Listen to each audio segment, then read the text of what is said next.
Okay, so how can you take centimetres and metres out of the classroom? So let me just go over what centimetres and metres are first. So centimetres are the smaller increments, metres are the longer increments, okay? And we record first of all in centimetres, then we'd move them onto metres. So let me help you with a really fun outdoor activity. So what you need to do is first of all, go outside and let them experiment with a ruler. Let them go and look at things. You wander around and go, how big do you think that leaf is? It's 6 centimetres, 7 centimetres. How big do you think the stick is? Ask them, it's got to be something smaller than the ruler, so they're using that vocabulary and they're practicing using the centimetres. And then what you do is you ask them to make a pile of items smaller than the ruler and items bigger than the ruler. So we know that they're now going past 30 centimetres.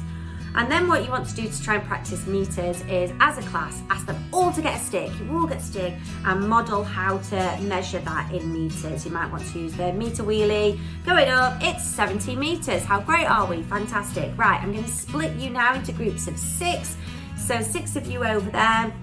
And you've got 1 minute to collect as many sticks. You've got maybe 4 or 5 groups of 6 children. You've got 1 minute to collect up as many sticks as you can and put them into a long line. You give them a minute, let them make their lines, and then each group has to record using a meter stick how long their sticks are, and let's see which is the winning group of the longest sticks.